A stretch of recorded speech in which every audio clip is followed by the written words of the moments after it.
kayong dalawa, nag-usap talaga kayo na kayo ang magka-date tonight?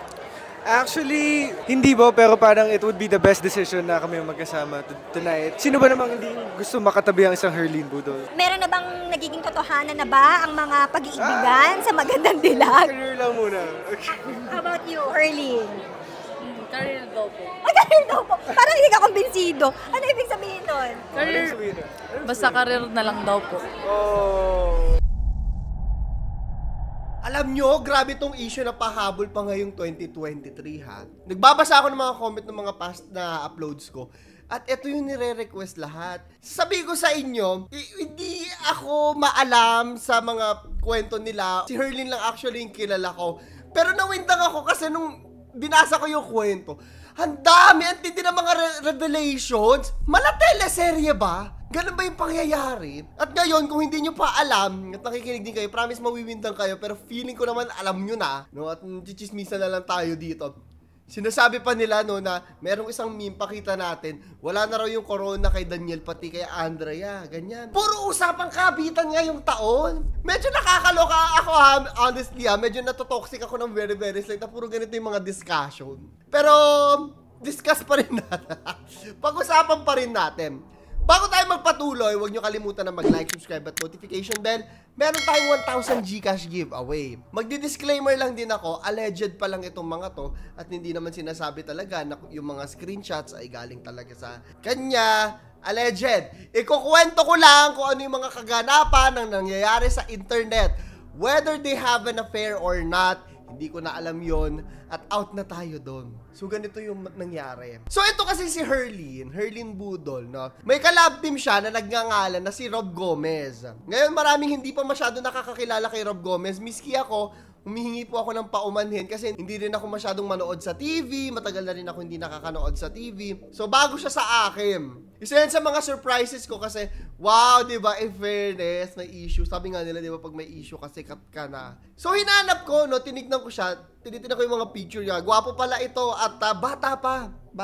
Hindi ko alam kung ilang taon si Herlene. Early 20s pa lang itong si Guy. Gwapo siya. And I think that is a major factor kung bakit maraming nai-involve na babae sa kwento. Tatlo yung babae, yung asawa niya si Herlene.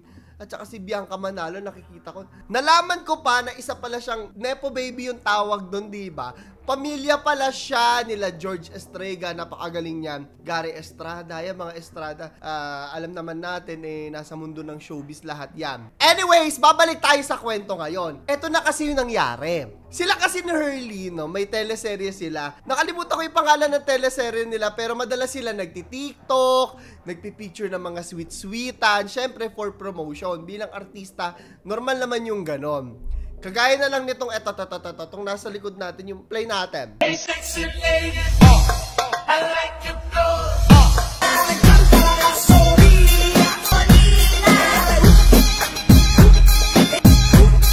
Kinalaunan, no, yung makikita mo yung mga tao, gagamitin tong mga TikTok nito na sasabihin nilang patuna, ay noon pala, paman pala. Totoo pala yung mga landian. No, word nila yan. Landian at lampungan na yan. May mga articles pa. So, ito ngayon yung plot twist. Ito yung medyo nakakawindang. Isang araw, biglang may nag-post dito sa account ng lalaki. Pinakita doon lahat na talagang sobrang juicy talaga yung mga tao talaga. Todo share talaga, todo post talaga. Alam mo yung ano, tinatawag nila na pag-ere nung dirty laundry. Nung maduduming labada. Yan ang ginawa talaga dito sa lalaki. And talaga may intensyon na i-expose siya. Isa-summarize natin. Base sa pagkakaintindi ko din, no. Una, meron sinasabi dito na mahal ng lalaki yung anak niya, pero ayaw niya dun sa asawa. Pinapakita niya rin na gusto niya si Herlene. Hindi natin alam. Baka ano lang, di ba? Number 2, I'm not sure ha kung fubu sila. Alam naman na natin, pasensya na po sa mga nakikinig. Fubu or may relasyon talaga sila, pero may nakikita ako, may part dun sa screenshots na I love you ha. So hindi ko alam kung ano yung relasyon nila, pero yun yung hula ko. Parang fuck buddies, ganon. Backstory lang din. Ito yung isa sa mga importanteng malaman din natin. Kasi nagsasearch ako kung meron ba silang history ng ganito na asawa niya. Nakita ko na meron na rin pala silang pag-aaway before na medyo, yung pinaka nakikita ko lang ha, doon sa fast talk ni Boy Abunda, parang Doon nalaman na meron pala. Ayon sa isa doon sa mga screenshot, hindi raw nagustuhan ng babae yung sinabi. Parang sabi niya, gusto niya palabasin na masama ako na sinasaktan ko siya. May mga ganon-ganon. Whether totoo yan or hindi ko na alam. No? That's another story. And parang hindi nga nagustuhan yung sinasabi niya sa interview. Syempre, di ba? Napakalaking issue niyan. Ngayong sumisikat sila, nakikita ko, di ba, may teleserye na sila. Yung Magandang Dilag ata yan, di ba? Nakikita ko lagi nagva-viral din. Syempre, pasikat ka, di ba? Tapos si Herlin din, di ba? Medyo peak niya ngayon eh. Syempre, kailangan nila magsalita dito. Ang maganda lang din sa kanila is nagsalita na sila, no? Whether nagsisinungaling sila or hindi. Kayo nang bahala dyan, out na ako dyan. Pero hindi tayo naghintay nila matagal. Sa Katniel kasi medyo matagal ang pangyayari. Sila naman, dinepensahan agad nila yung sarili nila, no? At eto yung mga sinabi nila. Si Herlin, sabi niya matagal na raw siyang matagal naman na raw siyang ini-issue. Sabi dito, showbiz nga talaga. Pag dedicated ka sa trabaho, gagawan ka ng issue. May nakita ako na tungkol sa pagbubuntis yung sinasabi niya, no? Tungkol sa pagbubuntis at hindi direct na-address yung issue ng kabit-kabitan nga. Diba? Ito namang lalaki, no, sinabi naman niya sa kanya na, please be advised that my phone was taken and used without my consent. Diba? So, hindi siya yung nag-post nun. The videos as shown were among my friends and co-stars who was trying to cheer me up when I was going through a lot of hurdles in my life. Again, hindi rin na nadaplisan kung nag-cheat or hindi. So, ito yung nakakaloka, yung kain kita, te. Sabi dito, kain kita. Yes, please. Tagal na, no? Tagal na din akong walang kain. Kain ko ikaw. Medyo pabebe pa sa ganon. Ako lang kakain. Yes, ikaw lang papakainin ko nito. The last time nabulunan ako. Ay, grabe. Mahaba at mataba. Sinubo. Naloloka ako, te. Naloloka ako sa usapan natin for today's video. Madami pa, no? Ito, ngayon may reaction din yung mga tao. Sabi ni Sean Gaza, sa GMA ka lang makakita ng artista na may issue pero hindi mo kilala. Siguro dahil bago sila, ako hindi ko talaga kilala. I don't think may kinalaman din sa pagiging GMA or ABS-CBN yan. Diba? Ang daming screenshot. Sobrang dami. Kung makikita mo yung mga tao, talagang sobrang involved nila. Sabi ko nga sa inyo, pag-usapang cheating talaga. Sabi, etong si Bianca Manalo mahilig din, isa pang nadamay. Di makontento sa jowang senador, sumegway kay Rob Gomez. Diyos ko, itsura nung Rob Gomez.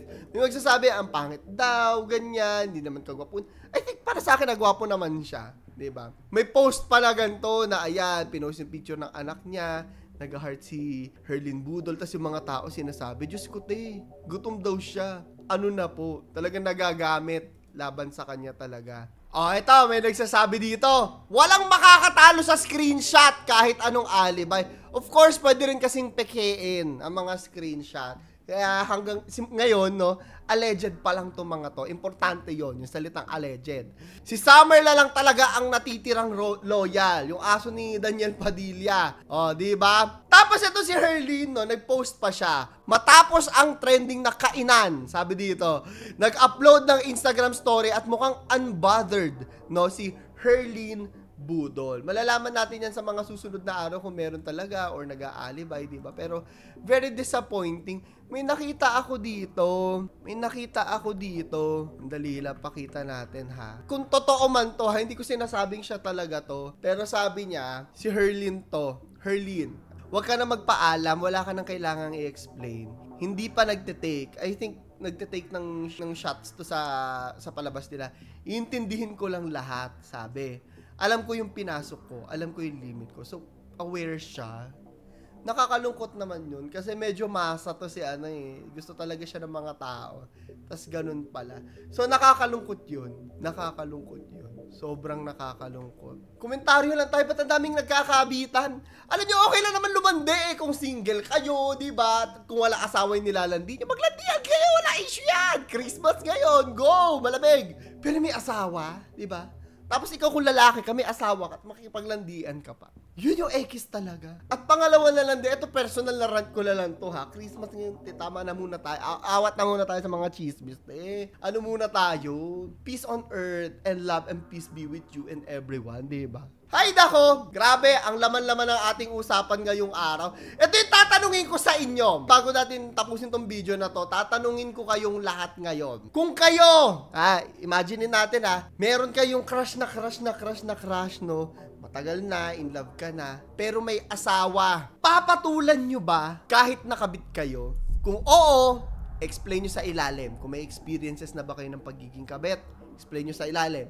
No judgment. Kung hindi naman, bakit hindi dapat? Explain nyo sa ilalim. Mukhang madugo yung comment section natin dito Anyways, yun lang po video natin para sa araw na to. Ito si Clara the Third. Ipapaalam na tayong giveaway Sagutin nyo yung question of the day natin. At ito,